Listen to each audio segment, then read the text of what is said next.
Bem-vindo ao nosso podcast Acolher Mentes. Eu, Tânia Lopes, psicóloga clínica, e o Dr. José Lourenço, médico psiquiatra, nós sempre estamos por aqui falando com você sobre questões relacionadas à saúde mental. E hoje, o Dr. José Lourenço, nós temos a honra de ter um convidado aqui especial para abrilhantar o tema e a nossa discussão sobre saúde mental, que é um médico psiquiatra, o Dr. Dilson Onofre. Eu vou passar para o Dr. José Lourenço cumprimentar a todos e depois o nosso convidado especial, o psiquiatra, Dr. Dilson Onofre. Sejam todos bem-vindos. Aproveita e peço para você compartilhar, para você curtir e fica aí com a gente, porque esse podcast é feito para vocês. Olá, pessoal, tudo bem?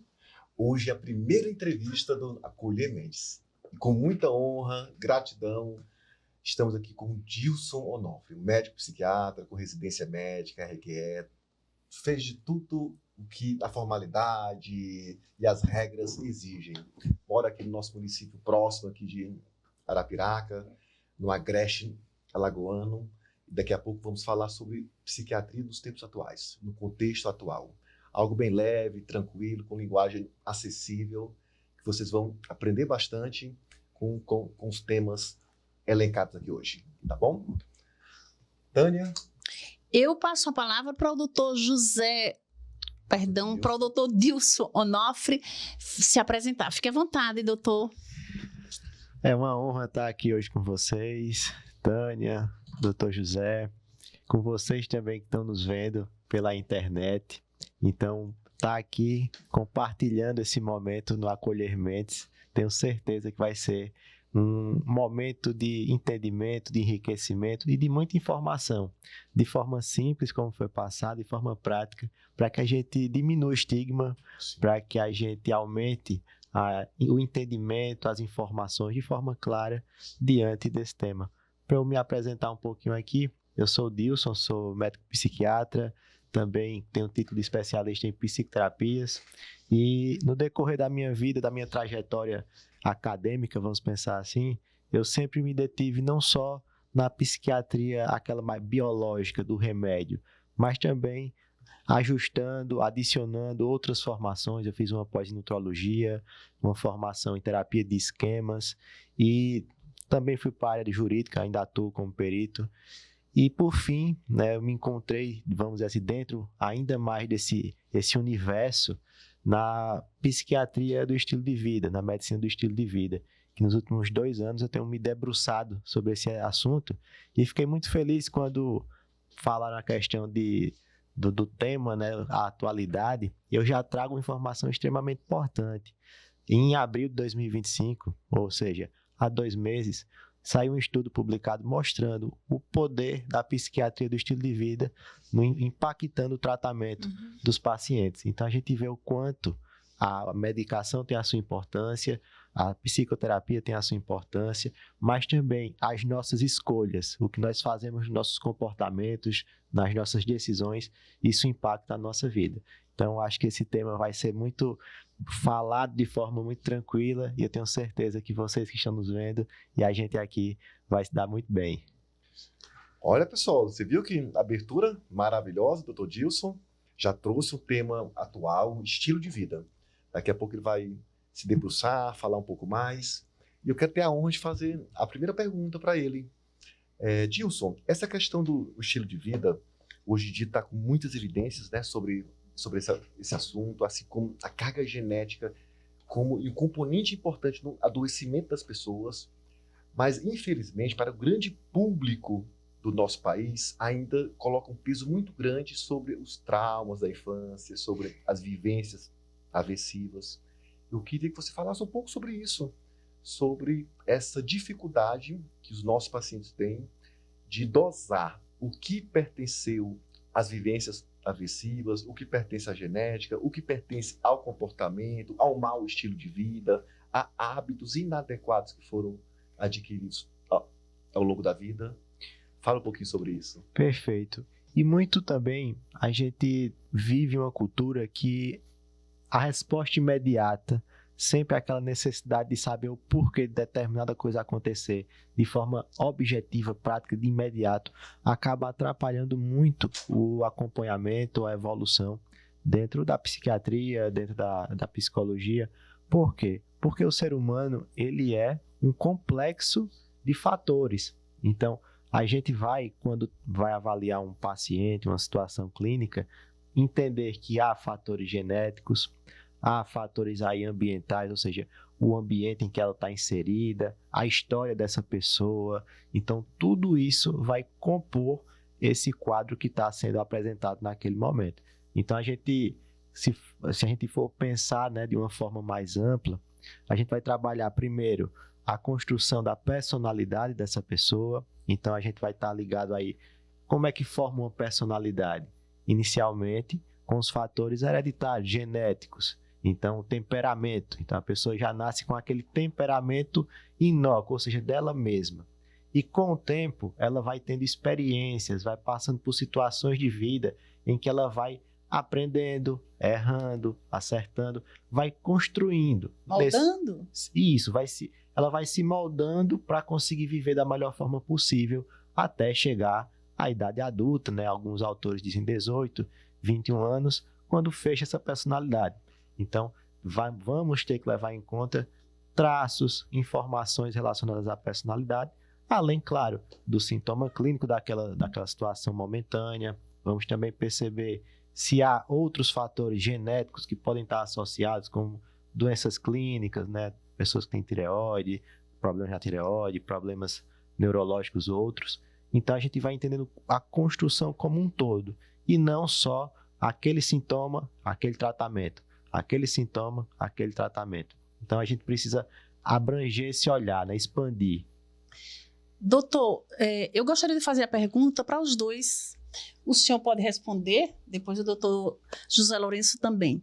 Veja só, nós vimos aí a pandemia, o evento da pandemia, que ensinou a gente o quanto, inclusive, infelizmente, foi preciso ter aquele evento tão difícil para todos nós, né, a nível mundial, para que a gente despertasse a importância de cuidar da mente, a importância do psiquiatra e do psicólogo. Né? Cuidar da mente deve ser sempre uma prioridade na nossa vida, mas infelizmente ainda existe um pouco, melhorou muito, né? Mas ainda existe um pouco assim o estigma de não procurar psiquiatra, porque psiquiatra para quem está é para doido, né? Infelizmente. E o psicólogo, para que procurar um psicólogo? Eu vou perder meu tempo conversando com uma pessoa? Não resolve nada. O que é que eu gostaria de saber dos senhores? Os fatores genéticos, como o senhor colocou, ambiente, os fatores epigenéticos, eles interferem nos nossos comportamentos. A pergunta que eu faço aos doutores é o seguinte: levando em consideração hoje o estresse, a qualidade de vida, essa questão de metas, de comparações, de épocas de telas, isso tudo tem realmente comprometido a saúde mental das pessoas? E o que fazer para que a gente definitivamente entenda que precisamos cuidar mais da gente, preservar a nossa mente e valorizar o nosso tempo? Eu queria que o senhor respondesse em seguida. O doutor José Lourenço também pode falar sobre isso. Tânia, não tenha dúvidas que tudo isso que você falou, né, vai ter uma interferência, vai alterar, pode em muitos casos prejudicar, e a gente tem que estar consciente disso para que a gente, ao invés de estimular o prejuízo, a gente comece a evitar, a substituir, a moldar, a transformar esses comportamentos em comportamentos que sejam mais benéficos. Porque eu costumo dizer que todo comportamento ele carrega uma intenção. A gente pode não estar aí prestando atenção e identificando qual é. Está no automático, está vivendo, e por isso então acabamos, né, nos prejudicando, acumulando estresse. Mas todo comportamento ele carrega uma intenção, e também todo comportamento vai ter um comportamento prévio e um comportamento posterior. E a gente tem que prestar atenção nesse complexo de situações para que a gente busque caminhos que apresentem comportamentos mais positivos na nossa caminhada. E um exemplo simples, como você falou das telas, então veja, se eu tenho uma criança, se eu tenho um adolescente ali, em que ele não tem o discernimento completo ainda fechado, assim, transformado na mente, né? Porque eu vou deixar ele decidir algumas situações que eu sei que vão ser prejudiciais. Não que você vai ali fechar e não dar liberdade nenhuma, mas o discernimento ainda não está formado. Então, se eu deixar o meu filho de 3, 4 anos ficar o tempo que ele quiser com a tela, eu estou dando a liberdade para alguém que não tem maturidade suficiente fazer uma escolha, ter um comportamento. E todo comportamento tem uma intenção. Nesse caso, da criança, é um divertimento sem o planejamento da consequência. E aí é onde a gente precisa moldar. Então, ajusta o horário com a tela, não expõe tanto, tem outros momentos de diversão com essa criança e a gente vai transformando o ambiente. Então, é importantíssima essa fala que você trouxe, justamente porque a gente vai acumulando uma sequência, né, uma quantidade muito grande de estresse, de metas, de coisas a serem realizadas e vamos esquecendo justamente da nosso bem-estar, da nossa vida, que precisa ter ninguém é equilibrado, mas a gente tem que pelo menos buscar um equilíbrio. Né, isso, perfeito. Dr. Dilson falou muito bem, encerrou de forma muito positiva e eu concordo com 100% que ele falou, principalmente, né, essa questão que todo mundo tem algo. Infelizmente, algumas pessoas têm um pouco a mais, outras têm um pouco a menos. Algumas pessoas sabem lidar com essas diversidades, com as suas características de melhor forma e conseguem conviver. Mas voltando à pergunta da Tânia, sobre a explanação dela, ela falou disso um pouco sobre estigma. Infelizmente, mesmo em 2025, ainda tem muito estigma contra a nossa profissão, a psiquiatria. A psicologia já tem alguns anos e décadas que ela já é bem aceita. Nós entendemos por qual motivo que a população brasileira tem um certo estigma, sabemos que o acesso ao psiquiatra era difícil antigamente, tinha aquela áurea que o psiquiatra só cuidava das pessoas que estavam na UTI mental. O que seria paciente da UTI mental? O esquizofrênico, paciente surdo psicótico, mas viu-se que outras patologias, isso desde sempre, causa prejuízos na esfera da vida pessoal, na esfera profissional, na esfera amorosa. E agora, com a pandemia, como a Tânia falou, as pessoas quebraram mais essa resistência, essa barreira de nos procurar. E também nós, psiquiatras, com a tecnologia a nosso favor, a engenharia genética, a gente teve mais informações para poder saber, entender o que está acontecendo na mente dos pacientes. E dessa forma, a gente consegue ter mais elementos, mais ferramentas de explicar o que provavelmente está acontecendo na mente dessas pessoas, o que originou os comportamentos do ponto de vista químico associado com essas vivências, com esses traumas. E com isso, as pessoas estão lidando melhor com a gente e buscando a gente. E com isso, Tânia, está ficando mais fácil as pessoas de rapidamente ou com menos atraso buscar esse auxílio e avançar. Aproveitando disso, falando sobre essa questão de barreiras, como você vê hoje em dia esse... É um tema polêmico, viu, Dilson? Que essa questão do bebê reborn. O que você acha? O que está por trás dessas pessoas, homens e mulheres? Sabemos que a prevalência é um pouco maior no sexo feminino, como nas doenças psiquiátricas de forma geral. Mas e o que está por trás dessa questão? É só hobby? É hobby com alguma dissociação? Hobby com algum outro sintoma psiquiátrico? Esses temas, né, polêmicos, nessas situações, a gente tem que ter sempre um olhar mais abrangente, né? Nem tudo, nem nada. A gente vai entender que o bebê reborn, né, se a gente for pensar especificamente nesse perfil, ele vai ter sua função inicial, né, de acalentar provavelmente uma dor, a falta, uma mãe que acabou perdendo um filho ainda muito pequeno, ou uma mãe que chegou a ter uma perda antes mesmo dele nascer. E o bebê reborn, a princípio, pode, né, na verdade, fazer esse papel de preenchimento momentâneo, né? Então, um momento ali de aflição que ele acalenta um pouco mais, ele diminui aquela angústia. No entanto, a gente vê que tá existindo, né, um comportamento, né, uma tendência de utilizar isso como uma forma de encobrir traumas, angústias, sentimentos que de alguma forma podem estar ali envolvidos e utilizar um meio externo para cobrir algo que é bem interno. Então, isso não vai dar muito certo, essa matemática não vai dar uma conta correta. E o resultado vai ser provavelmente uma potencialização, ou seja, um prejuízo ainda maior. Se a pessoa já estava em sofrimento e foi utilizar aquele mecanismo como uma forma de diminuir esse sofrimento, mas se utilizou da forma exagerada, como tudo em exagero vai trazer um provável prejuízo. Então, a gente tem que ter muito cuidado, a gente não pode de forma alguma dizer, todos que usam esse procedimento, esse elemento do bebê reborn têm transtornos mentais. Não, né? Existem pessoas que vão utilizar de uma forma mais construtiva, né? Vamos pensar assim, de uma forma mais clínica, né? Temporariamente. O tempo diz muito sobre isso. Até porque nós sabemos, nós profissionais da saúde mental, os psiquiatras aqui presentes, o doutor Dilson, o doutor José Lourenço, eu enquanto psicóloga, nós sabemos que todo excesso, ele vai ali, tem uma falta, não é? Ele vai suprir alguma falta, alguma carência, e tudo em excesso não faz bem.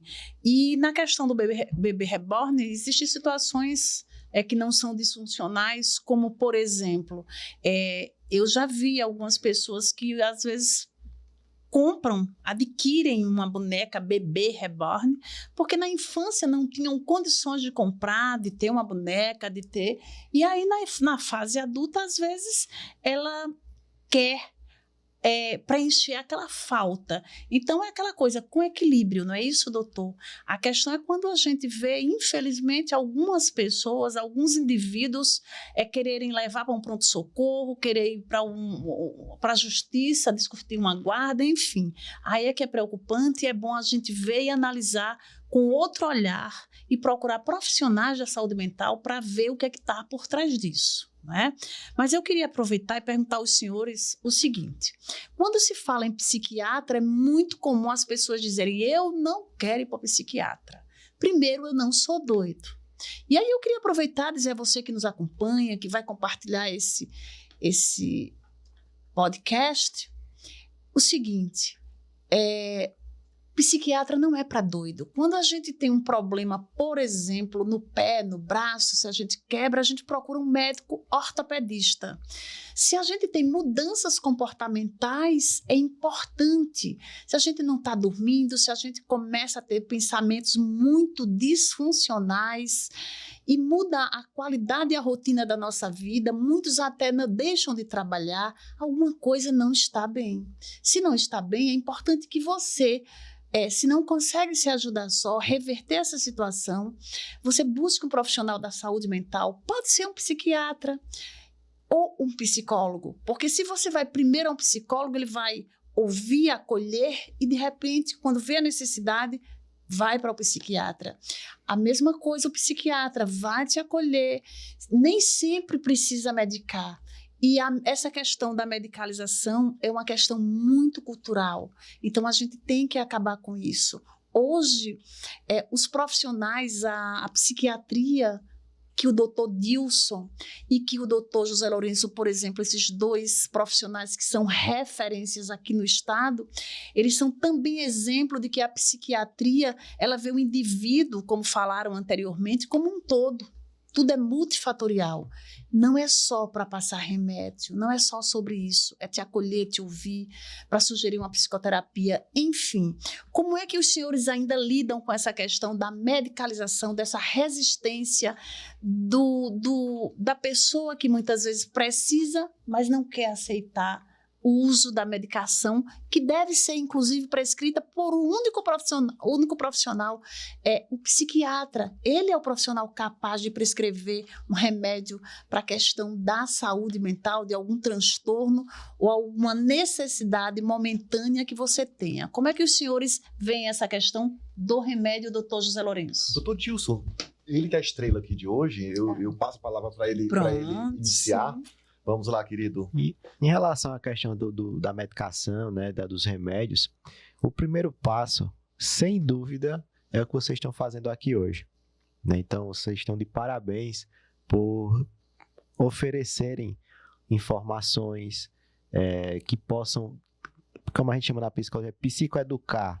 Então, como a gente pode absorver conhecimento de fato que vai nos ajudar a lidar com essas situações na nossa vida.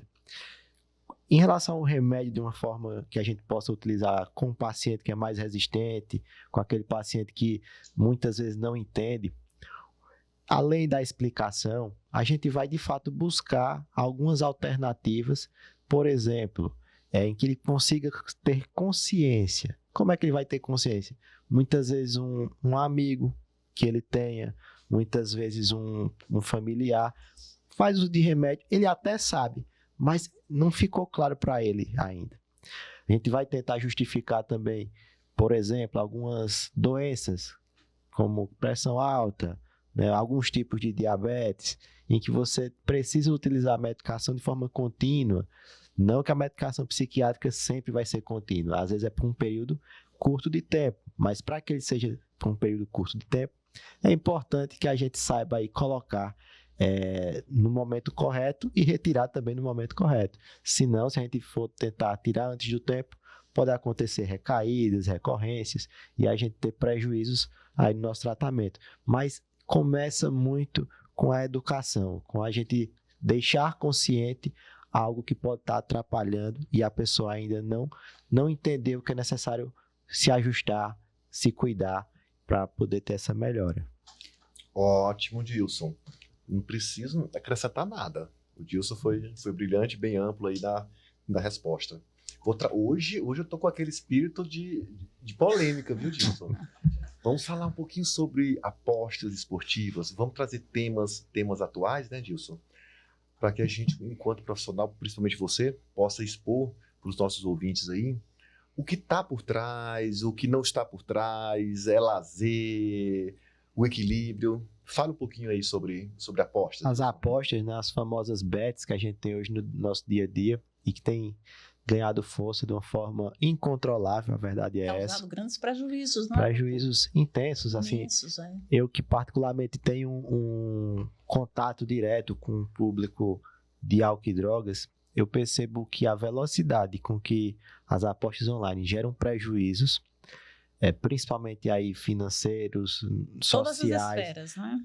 Chega a ultrapassar em muitos casos o uso de alguns tipos de drogas. Sim. Então isso nos assusta, porque está havendo até uma mudança no perfil do paciente, né? A quantidade de pessoas que têm buscado ajuda devido ao vício em apostas tem sido cada vez maior, só que o que acontece? Muitos ainda sofrem calados.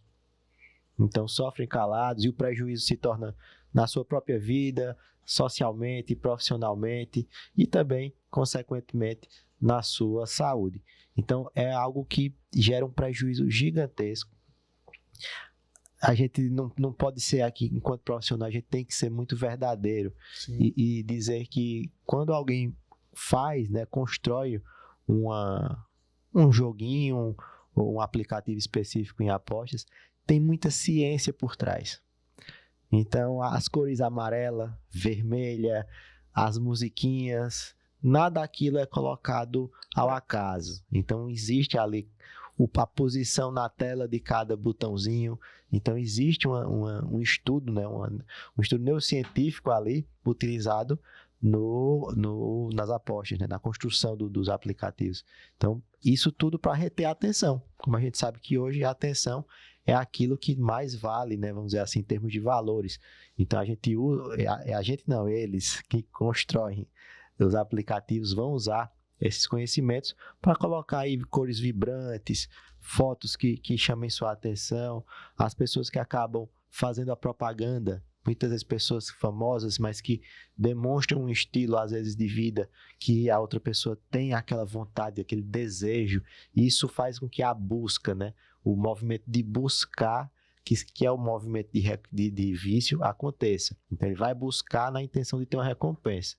Inicialmente existe isso, quando ganha um pouquinho vai ganhando, mas ele tem uma programação para perder. Sim. Então, é algo muito nocivo e que o acesso é muito rápido, porque basta estar com o celular e a internet.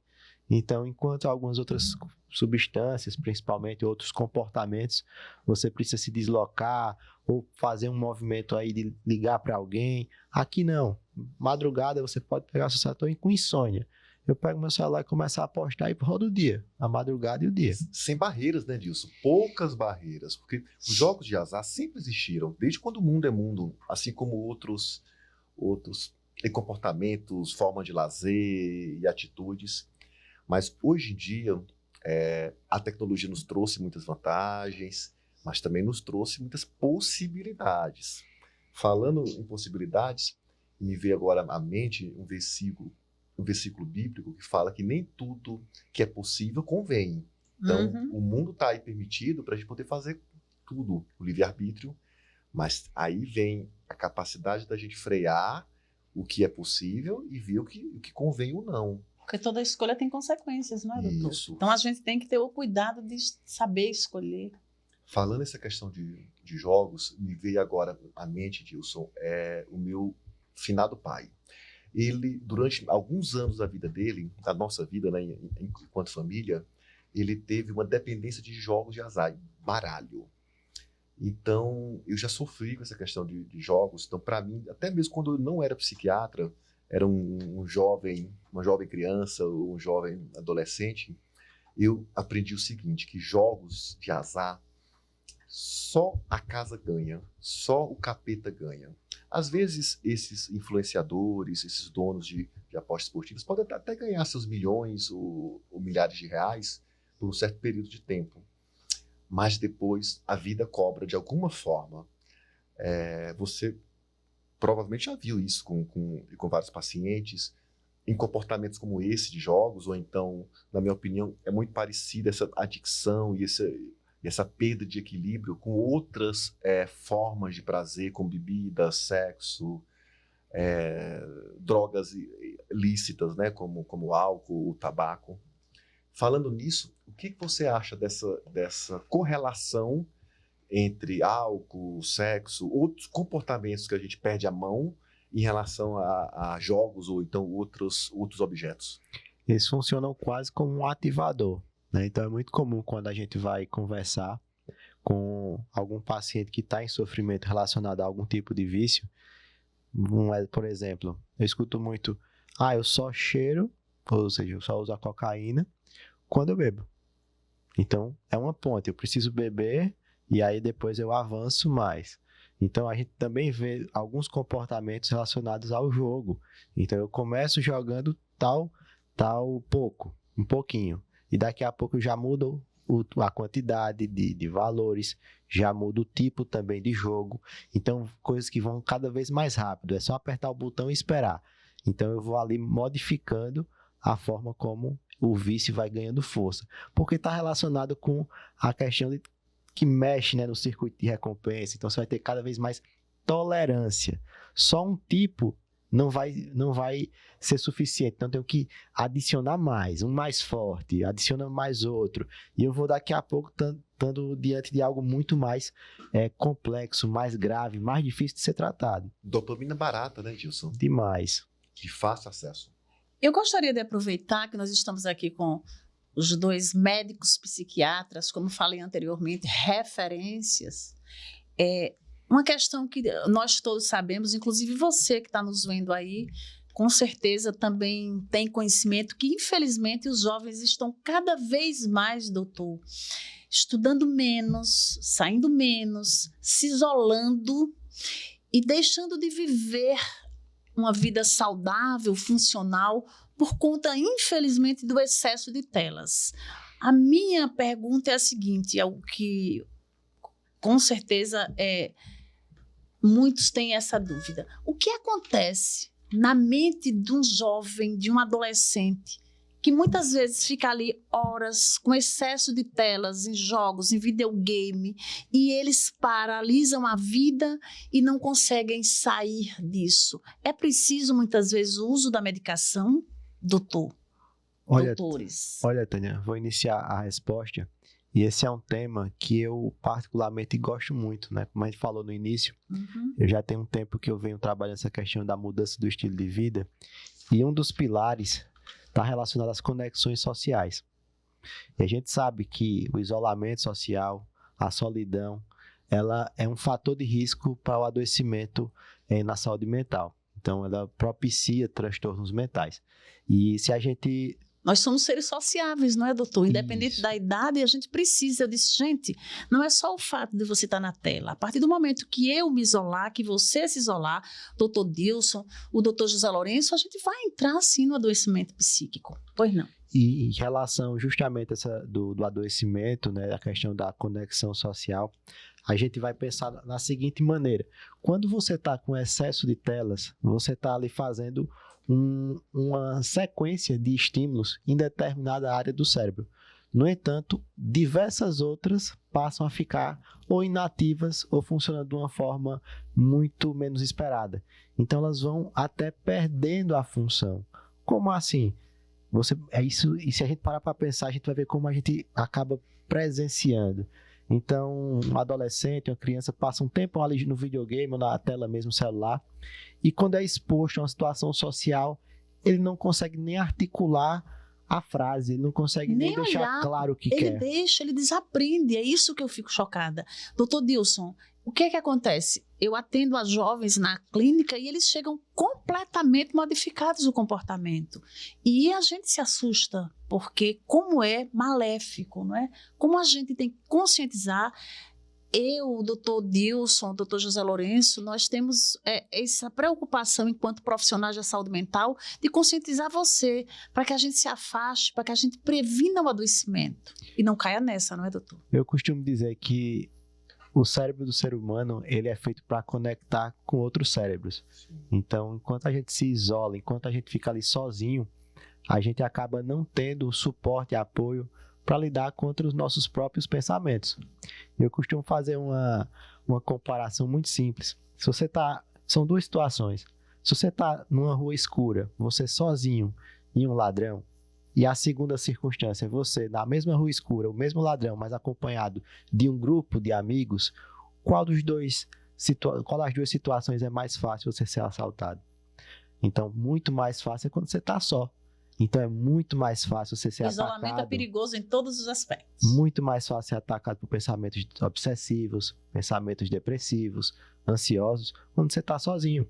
Então, entender que o isolamento, a solidão, elas são fatores que podem gerar um adoecimento, é extremamente importante, porque a gente tem que evitar e começar a diminuir esse tipo de coisa. E aqui a gente já aproveita e diferencia solidão de solitude.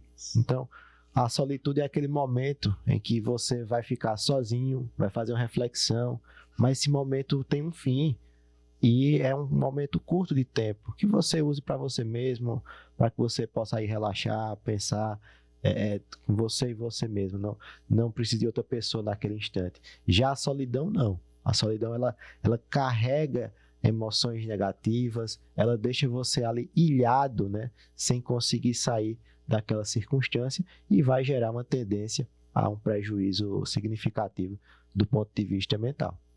A gente tem isso, saber lidar com as emoções negativas. Nós, seres humanos, nós somos danadinhos, nós três aqui, vocês aí, ouvintes, de que forma nós somos danadinhos? Nós temos uma tendência de hipervalorizar as emoções negativas.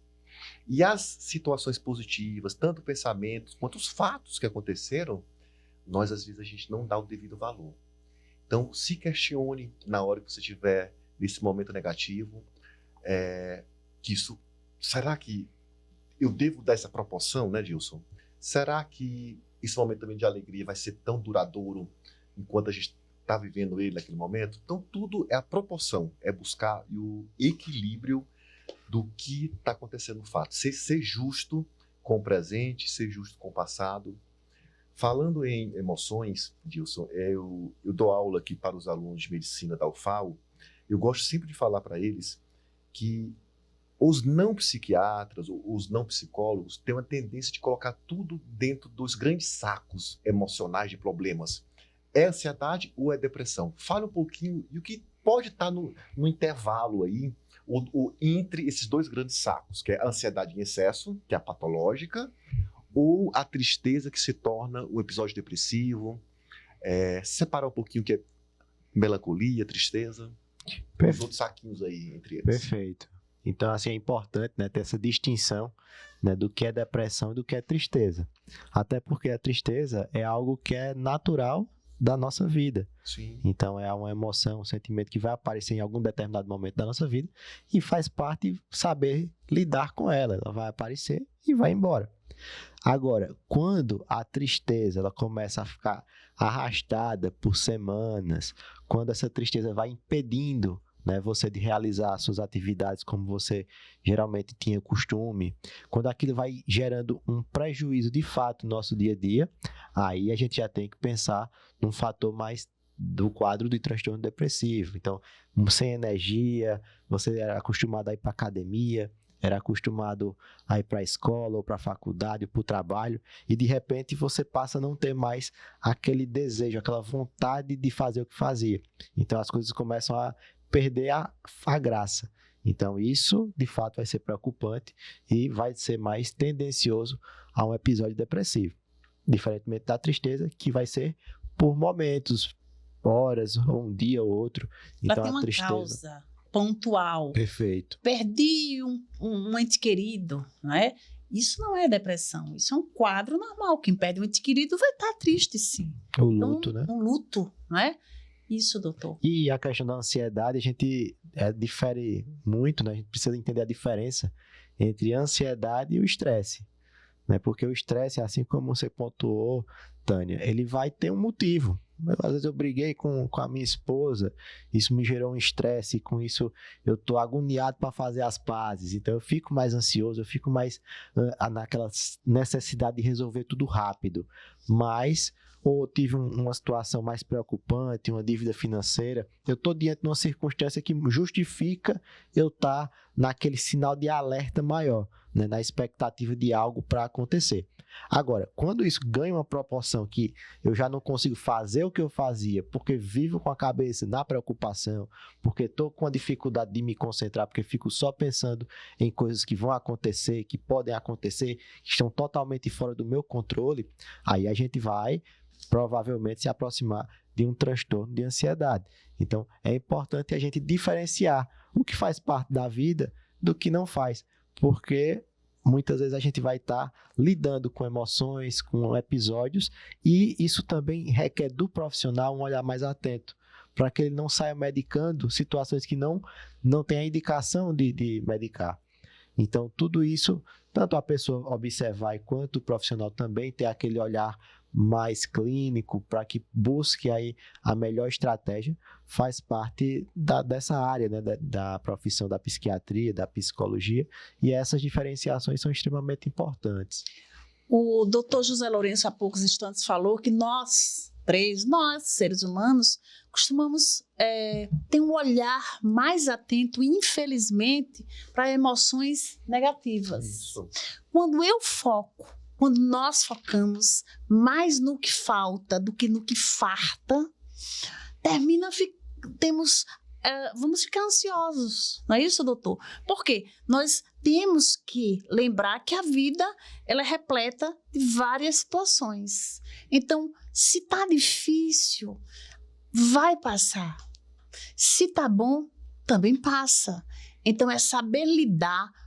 Porque os problemas, a diferença, essa questão de ansiedade, que hoje todo mundo diz que é ansioso, que a ansiedade está aí, nós somos campeões, né? O Brasil está aí, tem um número alarmante de pessoas ansiosas querendo remédio para a ansiedade.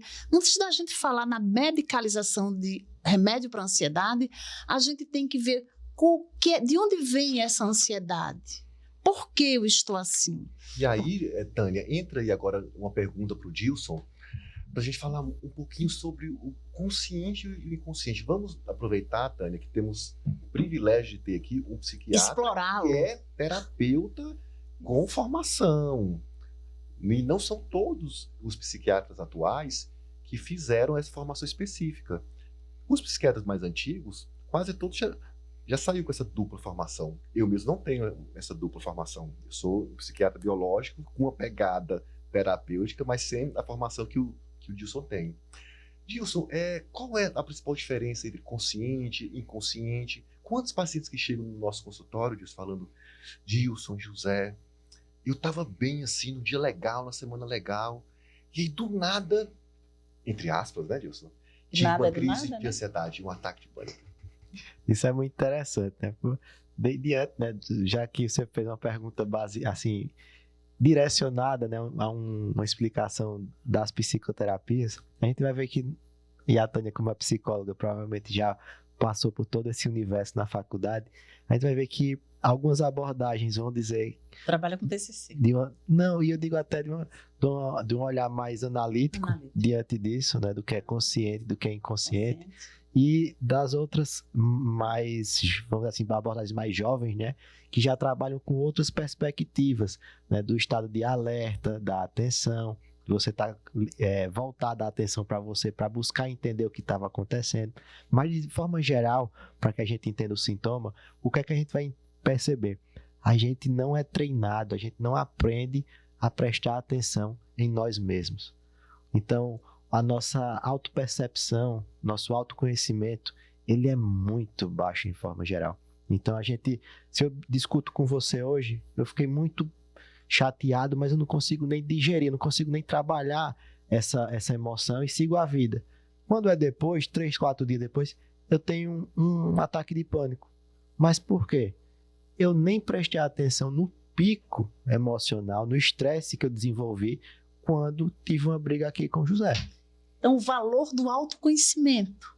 Quando você se conhece, o que é que te faz mal? Qual o gatilho para que você fique mais ansioso? E aí você evita a ansiedade com a questão do autoconhecimento, não é isso? E justamente onde as psicoterapias, elas buscam, elas estimulam você, dão a orientação, o apoio, para que você aprenda a se entender também. Então, tanto a psicanálise, que é uma das primeiras psicoterapias, até as mais atuais, né, de terceira onda, elas vão ter esse intuito, cada uma de uma forma diferente, e a gente não está dizendo uma é melhor do que a outra, nem vice-versa, mas que no final a gente tem que entender que é fazer com que o paciente ele tenha sua autonomia. Ele vai conseguir resolver tudo? Não, mas vai resolver muito mais do que ele resolvia antes. Então, esse entendimento justamente vai favorecer o controle, não ficar assustado, entender os sintomas, porque o pânico, diferentemente de uma crise de ansiedade, né, vamos pensar assim, uma crise de pânico, aparentemente você não tem um motivo, você só sente os sintomas, né? O coração acelera, falta o ar, você acha que vai morrer. Já na ansiedade você tem ali o motivo que está propiciando, né, esses sintomas aparecerem. Só que no pânico, esse sintoma ele tem uma justificativa, você só ainda não sabe qual é. E a terapia, o acompanhamento clínico vai fazer você identificar o que é que pode estar causando esse quadro clínico, esses sintomas, né? Então, de forma resumida, é mais ou menos isso. O senhor, a psiquiatria hoje, como eu falei anteriormente, ela tem um olhar abrangente na qualidade de vida. Eu gostaria que o senhor, doutor Dilson, falasse para a gente sobre questão de prevenção.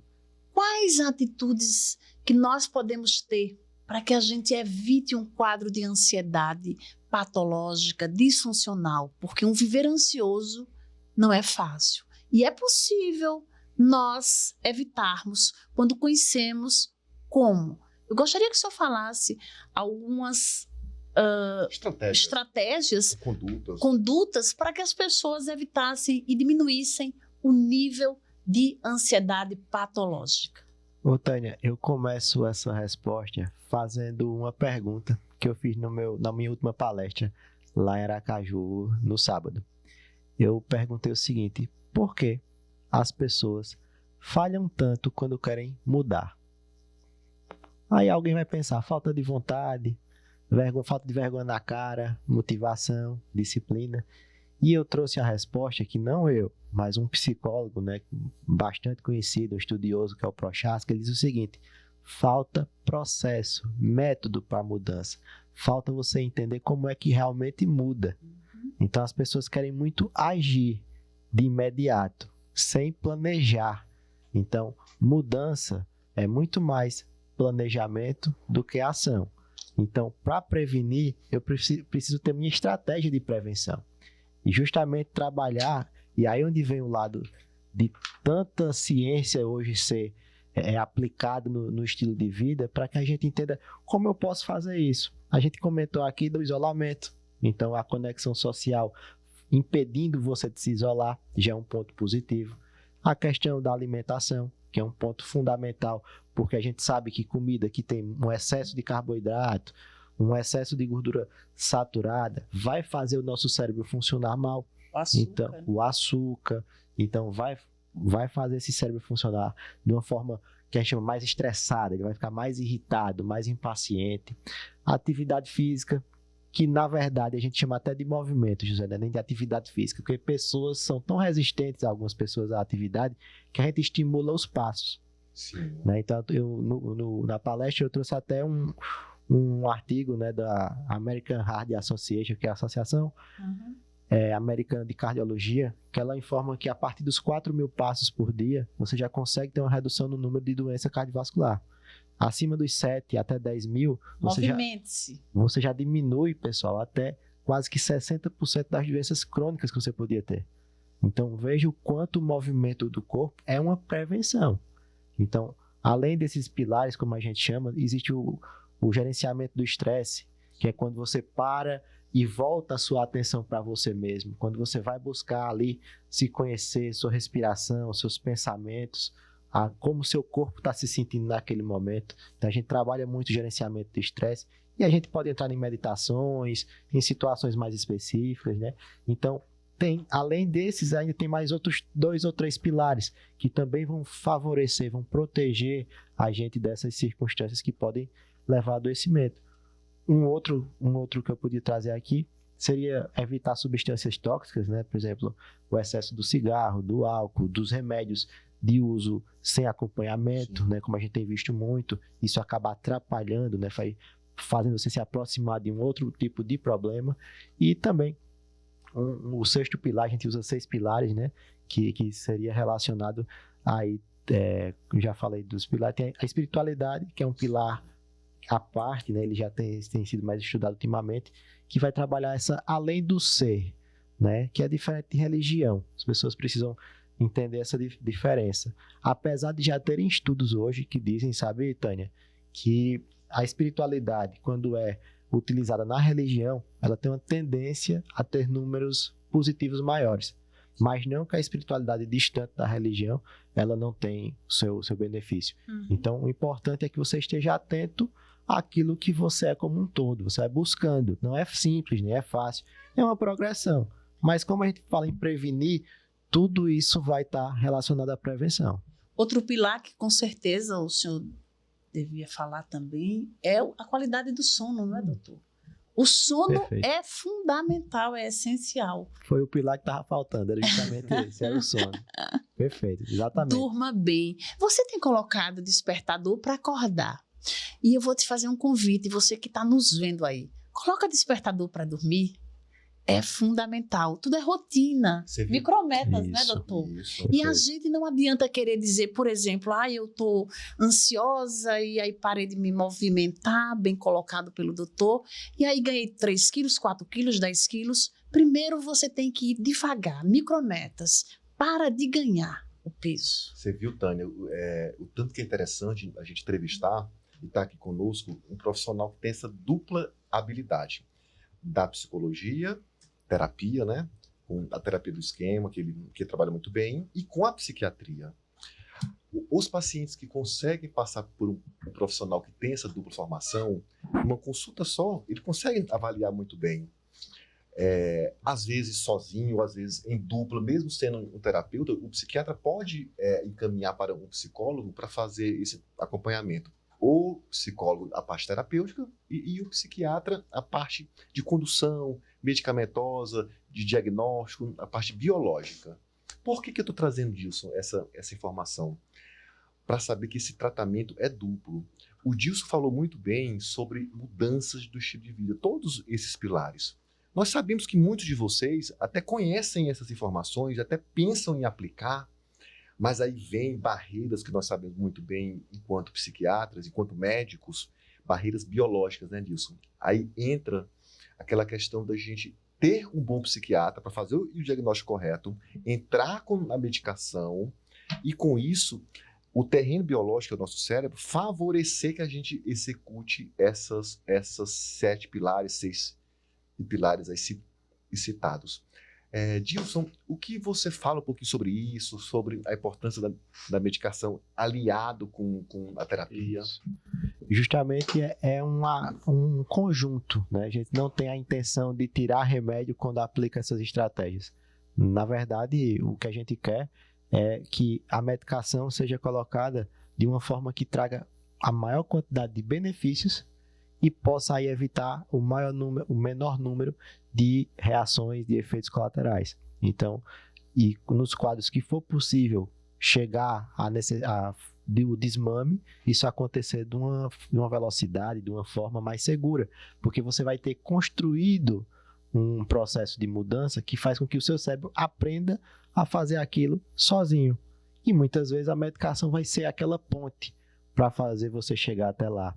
Então, a importância do remédio, ela é fundamental quando indicada, e até tem um outro estudo, né, que é bem recente também, e que esse eu acho excepcional, que ele diz que, como muitos nós já sabemos que a terapia e o acompanhamento psiquiátrico com a medicação são sempre melhores do que um dos dois separados, ele adiciona a atividade física. Então, quando você faz esse tripé da atividade física regular, a psicoterapia e uso da medicação, os números aumentam em praticamente todos os cenários. Tá aí a importância dessa comunicação. Né? Muito que eu gosto, que eu prezo, né, nessa prática profissional, é a facilidade da comunicação. Então, o profissional que mais está próximo aí do psiquiatra é o psicólogo, de fato, mas eu até expando, né, essa comunicação a todos os outros profissionais que estão ali lidando com o paciente. Então, muitas vezes a gente alinha muito com o fisioterapeuta se a queixa é muito relacionada à dor, né? Então, a gente vai ter algumas linhas das psicoterapias que são voltadas mais para a dor crônica, né? Que tem, por exemplo, aqui a aceitação e compromisso, que é muito voltada para a dor crônica. Então, o fisioterapeuta que já tem uma abordagem relacionada, conversa com esse psicólogo, alinha com o médico, que pode ser o psiquiatra, pode ser o neurologista, o médico da dor. Então, você começa a diminuir a chance de dar errado. Então, você aumenta a chance de dar certo. Então, essa é uma estratégia que eu acho que ela vai ser cada vez mais usada, e principalmente quando a comunicação existe. Porque ninguém sozinho vai conseguir mudar tudo.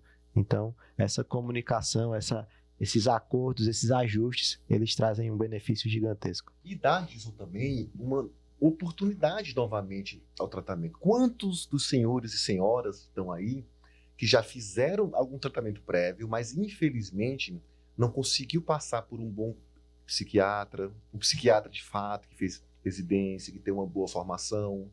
E aí com isso fica com certo receio, preconceito na psiquiatria e fica só na psicologia. Importante, legal, que bom que está na psicologia, que bom que está nessa mudança de estilo de vida. Mas muitas patologias têm esse componente químico muito forte.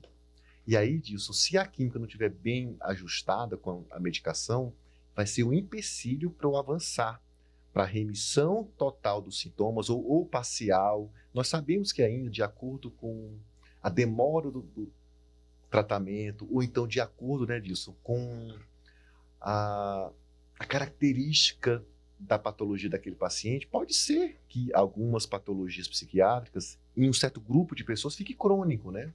E tudo bem, mas desde que você também veja resultados. Ninguém gosta de tomar remédio. Eu não gosto, a Tânia não gosta, o Dilson não gosta, não somos hipocondríacos, não temos, que é um termo antigo, talvez não seja da sua geração de formação, que é ansiedade por doença, nós não temos essa patologia. Mas ninguém gosta de tomar remédio, né, Dilson? Falando um pouco mais sobre isso, sobre essa questão de uso crônico da medicação, que às vezes precisa, né? Sim. Eu mesmo, Dilson, na consultas iniciais, eu sempre gosto de dar uma estimativa baseada nos tratamentos prévios e para o paciente se nortear, saber que tem um tempo mínimo, porque as tentações vêm, né? A gente melhora e aí para. Como está essa questão dessa porta giratória de medicação? Dá uma esperança aí para os nossos ouvintes. Olha, José, e esse tema ele é tão importante não só para a população de forma geral, mas para muitos profissionais. Por quê? Tem alguns profissionais que quando estão aprendendo, acaba tendo uma dificuldade, mas acaba trocando um conceito. Por exemplo, um tratamento de ansiedade ou de depressão, você vai ver lá no livro que ele diz assim, 6 meses, mas são 6 meses após a remissão do sintoma. Então, depois que você consegue deixar estabilizado, aí você vai contar 6 meses na manutenção para iniciar um desmame, em quadros iniciais, claro, nesse exemplo de uma depressão ou de uma ansiedade, de um transtorno de ansiedade.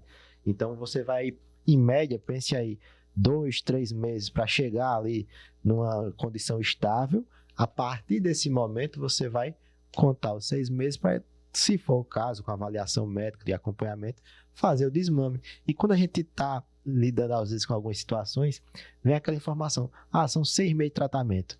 Não é bem assim. Então, a gente tem que ter muito cuidado nesses dados para que as informações possam contribuir. Porque, fulano tal, doutor fulano disse isso, doutor ciclano disse isso.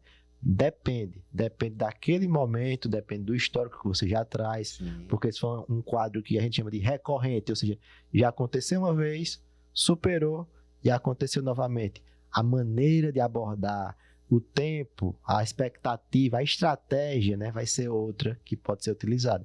Então, é importante a gente deixar claro, né, que existem vários caminhos para se chegar em respostas positivas nos tratamentos, mas que a medicação ela tem uma importância fundamental na grande maioria dos quadros, né? Até porque nós que atendemos aos pacientes, a gente, quando fala de medicação, infelizmente é comum a fala do paciente dizer que estava se sentindo bem e ele mesmo retirou. E a gente chama a atenção como os médicos psiquiatras, eles são os únicos que têm capacidade técnica de fazer o desmame.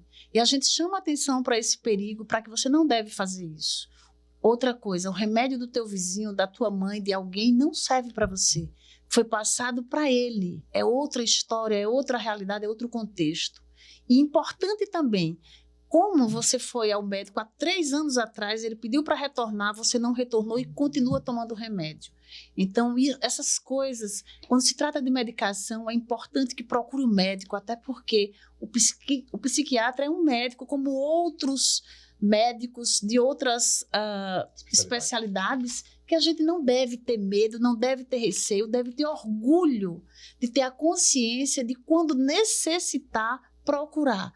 Porque tudo na vida, quando a gente cuida, passa. Isso é cuidar. Hoje, a longevidade, a qualidade de vida é o que a gente busca. Sim. Como é que a gente vai viver muito, ter uma qualidade de vida, se a gente não tiver condutas compatíveis? Então, busque sempre a ajuda de um profissional, seja ele da saúde mental ou não. A Tânia falou agora sobre a questão da prioridade para o psiquiatra. Nós sabemos que, infelizmente, né, Dilson, tem poucos psiquiatras no nosso país com boa formação e com residência médica. Os casos mais leves, os clínicos, ginecologistas podem entrar, iniciar a medicação e talvez até fazer esse desmame. E os casos mais moderados e graves, aí fica realmente com o psiquiatra. Falando em outro tema polêmico, Tânia, falar sobre TDAH. O que você fala? Realmente é modinha, Dilson? Realmente tem a prevalência tão alta? Ou talvez a maior parte desses pacientes sejam ansiosos, patológicos, tem um TAG, tem outras patologias que mascaram, simulam o TDAH. Perfeita a pergunta, né? Até porque é um tema atual que gera uma angústia, né, em muitas pessoas muito grande. Então, mas que a primeira informação que tem que estar muito clara, que os sintomas do TDAH a gente tem que iniciar ainda na infância, né? Então, tem que ser um quadro que já tenha prejuízos desde da criança ali com seus 6, 7 anos, ele já tem que demonstrar um prejuízo significativo relacionado ao comportamento e à atenção. E também entender que o TDAH ele tem aquele tripé, né, que é a hiperatividade, a falta de atenção e o impulso, a impulsividade. Então, ele pode se apresentar de diversas formas, principalmente na infância, e hoje a gente tem um conhecimento maior que é capaz de dar esses diagnósticos. Então, se você tem um repertório maior de possibilidades de chegar a diagnóstico, você aumenta a quantidade de diagnósticos. Então, a gente tem esse fator, né? Que a gente tem hoje muito mais probabilidade. Se fala muito também, muitas pessoas se reconhecem com isso e por isso buscam ajuda por estar em sofrimento, mas tem como você falou, José, isso é muito importante, principalmente naquelas pessoas que não têm um quadro na infância, mas que de alguma forma na adolescência ou na idade adulta passam a ter uma dificuldade na concentração, passam a ter um impulso muito diferente, uma dificuldade de conter alguns impulsos. Aí a gente tem que pensar em possíveis diagnósticos diferenciais, ou seja, em outras circunstâncias clínicas que podem justificar aquele sintoma. Porque a ansiedade, quando ela está em excesso, ela ativa, né, circuitos, estruturas no nosso cérebro que ficam ali ligadas e elas impedem do foco funcionar. Porque desatento, né? O foco fica voltado só para a preocupação, para o pensamento ansioso e você não consegue prestar atenção no resto das coisas da sua vida. Então você pode achar que está desatento, mas na verdade você pode estar ansioso. Sim. Né? Então, uma situação como essa, a gente tem que estar muito... muitas vezes a gente tem que ter muito cuidado no diagnóstico do TDAH no adulto, porque a gente vai usar medicações que podem gerar outros problemas. Né? Então, um caso bem do dia a dia, pacientes com quadro de transtorno bipolar. Sim. Né? Então, há um risco, né? Se você não está com um quadro extremamente estável, com o uso da medicação de controle do quadro bipolar bem alinhada, se você inicia um remédio de TDAH, você faz uma desordem nesse cérebro. Então, a gente tem que ter muito cuidado, né? Porque as medicações acabam interagindo e podem aí gerar um prejuízo. Então, tanto vai ter o aumento por conta da qualidade até dos profissionais, do conhecimento que eles têm, do acesso também que as pessoas têm à informação, então vão buscar mais, então é natural que o número aumente, mas vão ter casos que não são. Sim. Então essa diferenciação acho que tem que existir. O paciente ele pode ter características e não ser. E nem todo sintoma quer dizer que é exatamente aquela patologia, não é isso, doutor? Exato. Então, tem que ter cuidado. A responsabilidade de não auto-se medicar, não procurar um profissional que você não confie, que você procure ver se ele realmente tem capacidade técnica, porque senão, como bem colocou o doutor Dilson, a situação, infelizmente, pode se agravar. Da mesma forma, quando você procura um profissional competente, que você confie e que você tenha essa noção que buscar ajuda é fundamental, você pode conviver, lidar com essa sua patologia, se tiver, de uma forma que traga menos prejuízo no teu dia a dia. Mais não é saudável, isso? né? Mais saudável. Tânia, já estamos com mais de 1 hora de gravação. Muito honrado aqui. Eu ficaria horas e horas com o Dilson, conversando aqui. E vou passar agora para a Tânia ter a honra de fazer a última pergunta aí pro Dilson, para a gente poder abrigantar mais ainda aí de conhecimentos desse querido colega aqui de Alagoas, que logo tá aí, vai estar despontando aí em vários outros estados, a nível nacional, regional, tá bom? Tânia, vamos lá. Eu gostaria de perguntar ao senhor, doutor Dilson, na sua experiência na psiquiatria, qual é o avanço que o senhor tem a satisfação durante a sua experiência hoje com essa psiquiatria moderna, com esse olhar dos psiquiatras, não só de medicar, de dopar, que tem gente que diz, eu não vou porque eu não vou ficar dormindo, eu não vou ficar viciado, não é mais isso. profissionais competentes como os que nós estamos aqui conversando com você, eles têm outro olhar. O que é que a psiquiatria hoje, o que é que o senhor tem a grata satisfação de dizer que sente-se mais confortável e feliz porque avançou a ponto de...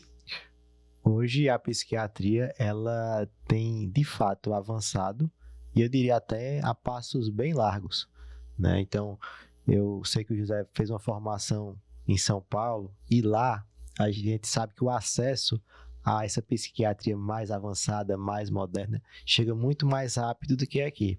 Então, a gente tem hoje o que a gente chama de psiquiatria intervencionista. Então, são formas de utilizar o ambiente hospitalar para estimular a melhora do paciente psiquiátrico. Então, a gente vai ter aí diversas estruturas, como o uso da ketamina, né, que é uma medicação que pode ser feita nasal, injetável, a estimulação transcraniana, a eletroconvulsoterapia no ambiente aí, que a gente tem que tirar o estigma, na verdade, da eletroconvulsoterapia, que é o ECT, que é o antigo choque, só que como a gente tem na sociedade, é um choque de uma forma muito pejorativa, e hoje não. Aí é um ambiente seguro, em centro cirúrgico, com anestesista, com psiquiatra. Humanizado, não é, doutor? Toda a estrutura, humanizado. Quando tem indicação de ser feito. Então, a gente sabe também que as medicações, elas têm avançado. Então, as medicações hoje cada vez mais potentes no sentido de melhorar e também com aquela função de diminuir os efeitos colaterais, os prejuízos. E a parte que eu mais gosto, que eu mais estudo, é essa questão das mudanças que a gente faz na nossa vida, que vão também propiciar uma melhor qualidade de vida, um melhor bem-estar e, consequentemente, ajudar no tratamento. Então, assim, eu vejo a psiquiatria hoje com um amplo universo para ser construído, para ser ainda cada vez mais melhorado, conectando hoje com outros profissionais médicos, com profissionais que também não são médicos, psicólogos, fisioterapeutas, terapeutas ocupacionais, fonos. Então a gente hoje consegue nutricionistas, a educação física também. Então hoje a gente vê esse universo, né, como fosse um polvo, que consegue ter esse contato com várias outras especialidades, outras profissões. Então essa é a minha perspectiva da psiquiatria atual e futura. Com a fala do Dr. Dilson, eu lembrei de fazer um lembrete a vocês. Tenha orgulho de ter um psiquiatra para chamar de seu. Por que não? Não é, doutor? É importante, porque a gente tem que cuidar da vida é cuidar também da nossa mente. Então, a gente não pode esquecer de forma alguma, dizer também que a psicologia e a psiquiatria, elas sempre trabalham juntas, uma complementa a outra, e que você não deixe de procurar sempre que você sentir necessidade, doutor.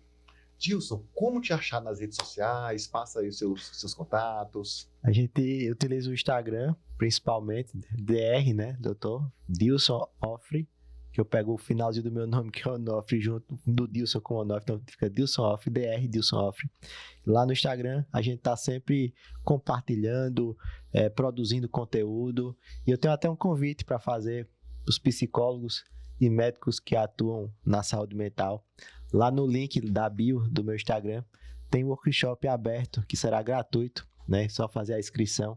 Na próxima segunda-feira, dia 9 de junho, às 8 horas da noite, a gente vai fazer esse workshop falando como aplicar os pilares da mudança do estilo de vida na prática clínica, tanto para o médico que atua na saúde mental, quanto para o psicólogo, para a gente expandir esse conhecimento, essas técnicas que são baseadas em evidência, para fazer uma abordagem, né?